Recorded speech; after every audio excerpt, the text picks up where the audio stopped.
જીવનની અંદર એક એવું પાત્ર હોય છે ભાઈ કે જે બેનને સમજી શકતો હોય છે. કારણ કે નાના નાના હોય ને ત્યારે હારી રમીને મોટા થઈ જાય. નાનપણથી લઈ વૃદ્ધાવસ્થા સુધી જેને સાથ આપ્યો ને એવું એક પાત્ર હોય છે બાપ ભાઈનું. જીવનની અંદર ભાઈ મળ્યો હોય ને તો તમારા જીવનને અહોભાગી માનજો. ને કદાચ તમારે ત્યાં પરણીની કોઈ દીકરી આવી હોય, પારકા ઘરની દીકરી આવી હોય અને કદાચ જો એને ભાઈ ન હોય ને તો ભૂલથી એને નભાઈનું મેણું નહીં મારતા.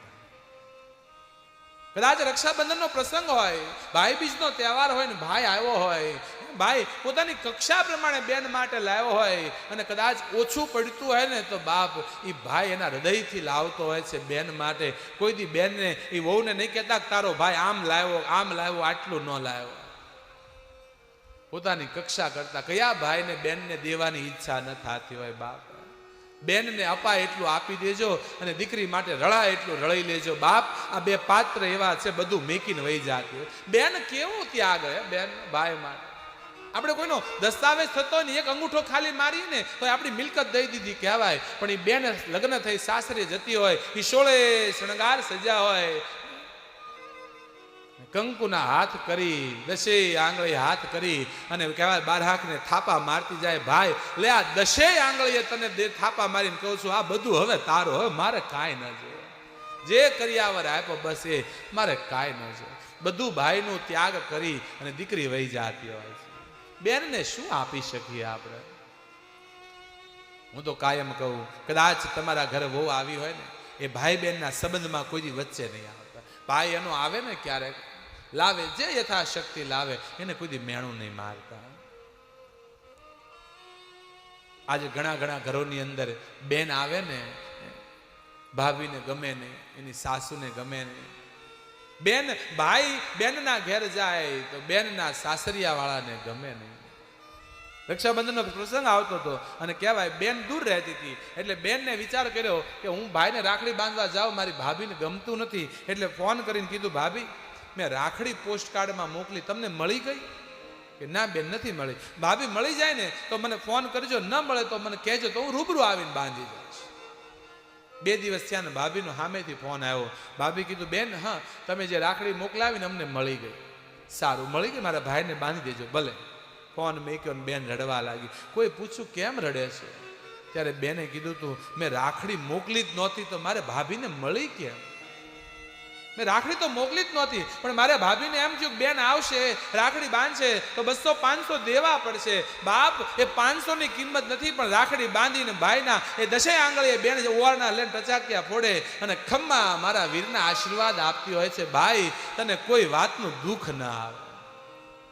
બેનના ઓવારના સામે 200-500 ની શું કિંમત? જીવનમાં કદાચ કોઈ એવી બેન હોય એને ભાઈ ન હોય તો બાપ એવી બેનના ભાઈ બની જાજો, મારો રામ રાજી થશે. જીવનમાં કદાચ કોઈ એવો ભાઈ હોય એને બેન ન હોય તો એના હાથે રાખડી બાંધી દેજો. ભાઈ બેનનો સંબંધ એવો છે, કોણ સમજી શકે ને? એ તો નાના નાના હોય રમતા હોય ને ભાઈ તારે ભાઈ બેન ને એમ કહેતો હોય કે તું હારે જા ને એટલે જો મીઠાઈ વેચું તારી વાંહે, ફટાકડા ફોડું, તું જા એટલી વાર છે. બહુ હેરાન કરે. પણ જેથી બેન લગ્ન થઈ સાસરે જતી હોય, 16 શણગાર સજા હોય, 4 ફેરા ફરી એને કહેવાય જતી વાર જવાની તૈયારી હોય, એના દાદાને એની માને એની બેનને બેનપણીને આમ ભેટી ભેટી રડતી હોય અને જ્યારે ભાઈને ભેટે ને બાપ ત્યારે ભાઈની આંખમાં ભાઈને એમ થાય કે મારી બેન વહી જાય, કાલ સવારે મનની વાતો કોને કહેવા જાશ. અને બેનને એમ થાય કે મારા ભાઈથી દૂર થાવ છું. એક મૌન પ્રેમ છે ભાઈ અને બેનને. તો જેને અનુભવ્યો હોય એને જ ખબર પડે. તમને બેન મળી હોય તો નસીબદાર માનજો બાપ. દીકરી નસીબદાર હોય ને એના ઘરે જન્મતી હોય છે. દીકરી સાપનો ભારો નહીં, દીકરી તો તુલસીનો ક્યારો. એ 20-25 વર્ષ પછી બાપ તમારું બધું મૂકીને વહી જવાની, કાંઈ હારે લઈ નથી જાતી. એ નાના નાના ભાઈ બેન હોય, ભાઈ મોટો હોય બેન નાની હોય અને ફળિયામાં કહેવાય એકાદું ઝાડવું હોય, એ આંબો હોય, લીમડો હોય, આંબલી હોય અને એ આંબલીની ડાળે એક હિંચકો બાંધ્યો હોય અને બેન હિંચકતી હોય અને ભાઈ હિંચકો નાખતો હોય. કેવા દ્રશ્ય લાગે જ્યારે કોણ હલાવે લીમડી, કોણ ઝુલાવે પીપળી, એ નાના નાના હોય, બેન હિંચકે બેઠી હોય અને ભાઈ એને વાહેથી એવો મીઠો મીઠો હિંચકો નાખતા હોય અને ભાઈ બેન મીઠા મીઠા ગીત ગાતા હોય.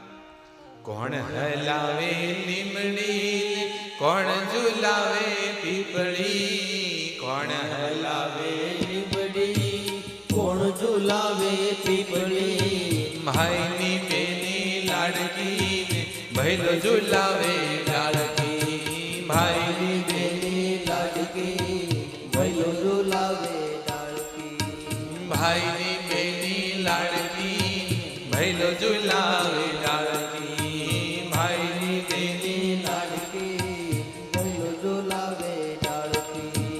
લીમડીની યાદ ડાળ ઝુલાવે, લીમડી ઝોલા ખાય, લીમડીની યાદ ડાળ ઝુલાવે, લીમડી ઝોલા ખાય, લીમડીની યાદ ડાળ ઝુલાવે, લીમડી ઝોલા ખાય, લીમડીની યાદ ડાળ ઝુલાવે, લીમડી ઝોલા ખાય.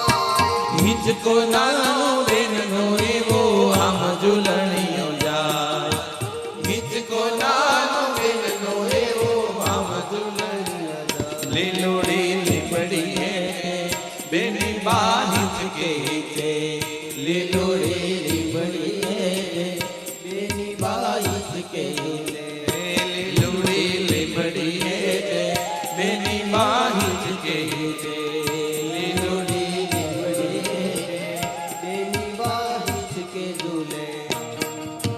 કોણ હલાવે લીમડી ને કોણ ઝુલાવે પીપળી, કોણ હલાવે લીમડી ને કોણ ઝુલાવે પીપળી, ભાઈની બેની લાડકી ભૈલો ઝુલાવે, બેનડી ઝૂલે, ભૈલો ઝુલાવે ઓ લાડકી, ભાઈની બેની લાડકી ભૈલો ઝુલાવે, બેનડી ઝૂલે. ભૈલો ઝુલાવે લાડકી. કેવો સંબંધ છે ભાઈ અને બેનનો. રક્ષાબંધનની રાહ જોતી હોય બેન. મારે પણ એક બેન છે, સાધુ થયા પછી તો સંસારના સંબંધ પૂરા થાય બાપ, પણ એક બેન સંન્યાસી છે, એ સાધુ છે, સિયારામગીરી માતાજી, અમારે સિયોરની પાસે ખારી ગામ.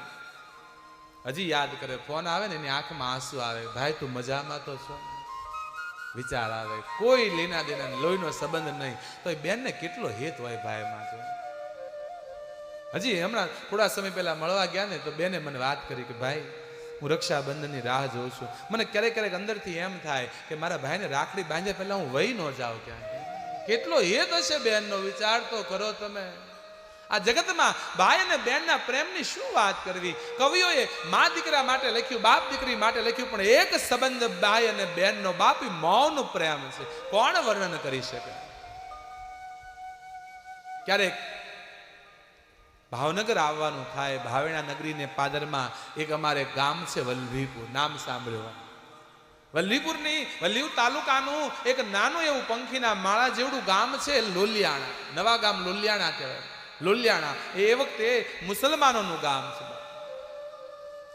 ગામની અંદર એમ કહેવાય કે ગામધણી હતો, ગામધણીનું મૃત્યુ થયું અને ગામધણીને બે સંતાન, એક દીકરો ને દીકરી છે. બહુ રૂપાળા ને એટલે દીકરાને બધા ગોરા મિયા કહેતા અને દીકરીને ગોરા બાનું કહેતા. ભાઈ બહેનનો એટલો પ્રેમ.